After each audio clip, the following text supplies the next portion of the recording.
மருந்தின் பக்க விளைவுகளை சமாளிப்பது எப்படி என்று தெரிந்து கொள்ளுங்கள் என்ற வீடியோவுக்கு உங்களை வரவேற்கிறோம்.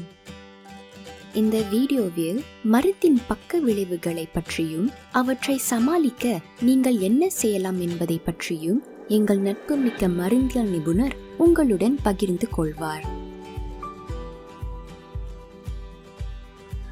திரு ஃபர்ஹான் சந்தியுங்கள். அவருக்கு சளி காய்ச்சல் உள்ளது. ஒரு வீடியோ அழைப்பு மூலம் மருந்தியல் நிபுணரிடம் பேசிக் கொண்டிருக்கிறார். முற்காலத்தில் எனக்கு கொடுக்கப்பட்ட சில காய்ச்சல் மருந்துகள் வீட்டில் உள்ளன. அதை உட்கொண்ட பிறகு எனக்கு சோர்வாக இருக்கிறது. இது சாதாரணமா?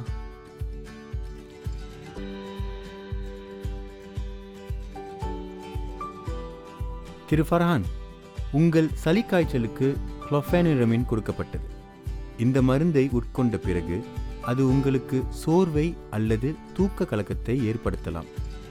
இது அந்த மருந்தின் பக்க விளைவு.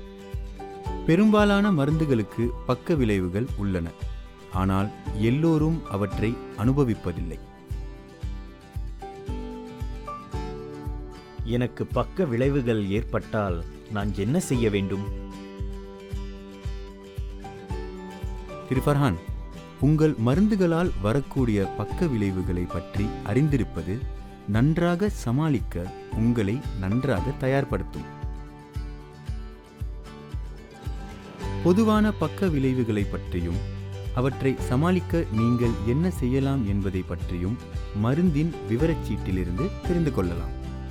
இங்கே உங்கள் சளிக்காய்ச்சல் மருந்து, அதாவது குளோஃபெனிரமின், தூக்க கலக்கத்தை உண்டாக்கலாம் என்பதை நாம் பார்க்கிறோம். நீங்கள் பாதிக்கப்பட்டால் வாகனம் ஓட்டவோ அல்லது கனரக இயந்திரங்களை இயக்கவோ கூடாது.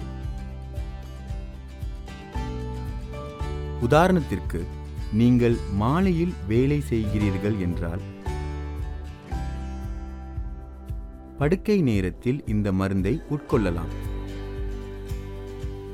சளிக்காய்ச்சல் மருந்தை நீங்கள் பகலில் உட்கொள்ள வேண்டியதிருந்தால் உங்களுக்கு தூக்க கலக்கத்தை ஏற்படுத்தாத மற்ற வகையான மருந்துகள் உள்ளன. அவற்றை நீங்கள் மருந்தகத்தில் பெற்றுக்கொள்ளலாம். இதை பகிர்ந்தமைக்கு நன்றி. மருந்துகளின் பக்க விளைவுகளை பற்றி நான் கூடுதலாக எங்கே தெரிந்து கொள்ளலாம்?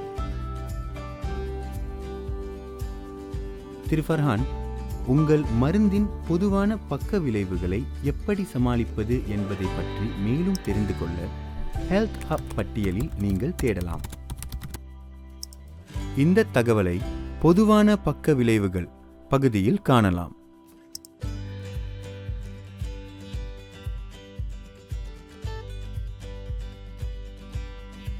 சில பக்க விளைவுகளை நீங்களே கையாளக்கூடாது.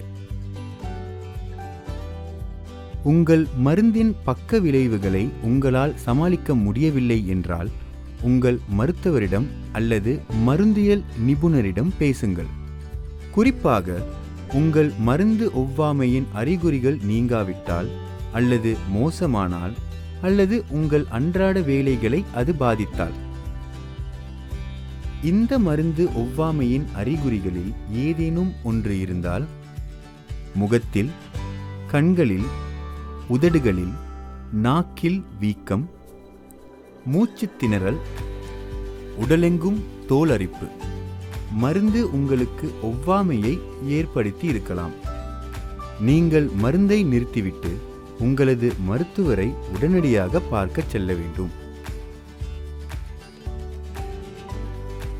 மருந்தை பற்றி நான் கேட்ட அனைத்து கேள்விகளுக்கும் பதில் தந்தமைக்கு உங்களுக்கு மிகவும் நன்றி.